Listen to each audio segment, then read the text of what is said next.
Absolutely. Chisia, do you have any follow-up questions to that, or you have been answered? You can just let us know as we look forward to pick someone to contribute. Carlton, great. So Chisia has been responded to. Carlton, would you want to come through with any comment? There's a comment that says, as Zimbabweans, we are endowed with natural resources, but as young people, we don't get access to them, as some of them are now privately owned. What can we do as young people? And there are many challenges we are facing. So, you know, I'm not so sure, you know, what these natural resources, you know, people are talking about that are now privately owned. So let me, because I don't have specifics in that question, let me just, you know, get into an area that, you know, I can use to explain myself. So let's look at agriculture, for example. Most of us, we come from, we've got a rural area that we identify ourselves with. I identify myself with Mondoro because that's where my parents come from. Both my parents are late, but traditionally, almost every child, especially the male child, you know, in those families, had a piece of land allocated to them by their father and mother. Right now, as I speak to you, in Mondoro, in Manyewe area, for those of you who are aware of Mondoro, there's an area called Mubaiwa area. Right now, I know for definite there's a piece of land that was allocated to my father.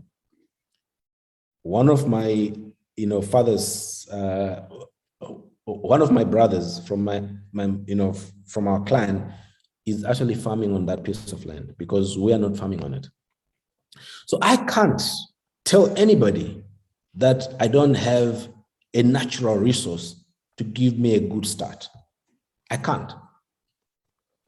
Okay. So to many of us, I'm not saying to everybody, but to many of us, that is our situation. That's the first thing. The second thing is that many of us, if we were to go back to those rural areas and approach the chief, approach the sub-buku, and tell them that I come from this book. Here is my surname. I need a piece of land. I only need 39 meters by 16 meters. If I can get 3 of those and kick off my Pumvudza plot. Because what I find, the point I'm trying to make to that answer, that what I find is that a lot of our young people, the things that they say they want to do, or the things that are attractive to them and they say they want to do, are things that are already being done by others at a level where it is not even possible for you to start at that level. The point where you can actually start without fighting with anybody as a young person in our nation, if I use this example that I've given you, is a point that we really need to think about seriously. We have got examples. There's a young guy, his social media handle, he calls himself Machiavelli. He's doing poetry in Mondoro. If you guys don't know about him, go and look him up. He walked away from a job in Harare because he was earning $300, went back home to his mother's village, village 6, on an acre. And he's living a lifestyle in Mondoro that many people sitting in Harare, Bulawayo, Gweru, that can never attain. And yet he's doing that on an acre. So it's a question of where are you looking for these things that you're talking about? If you're looking for a gold mine and it has been privatized, I think you're starting too high up. Yes, I think you're starting too high up. Because for you to go into gold mining, you know, the best maybe you can do is to go and do artisanal. go in Koropoza. Because proper gold mining, the inputs required,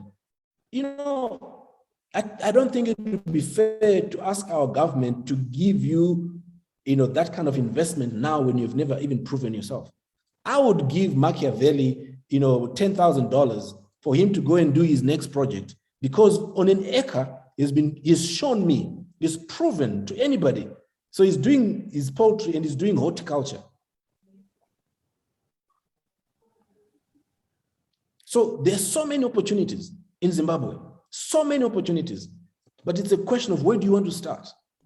If you want to start too high up, yes, you're going to find that it's very difficult for you to get there. But if you really want to give yourself a run for your money, at a modest way of starting, there are some areas where the start doesn't need you to fight for natural resources. The start needs your passion, need your sweat, need your commitment, need you to give your all. And that's what we're looking for. We've got a group of young people that kicked off their farm. I think there are about 6 of them, kicked off a farm after they'd gone through a 1-year training with the High Life Foundation. And they're already on a trajectory that is so exciting. It's a question of where do you want to start and how big do you want to start? Some of the challenges that we have is that, we see that guy in Italy who's running his TikTok account and he's making millions, and everybody wants to make millions. Everybody wants to start off with this unicorn because IT is easy and all that. I come up with my app and my app must make me money. You got to rethink that. Okay.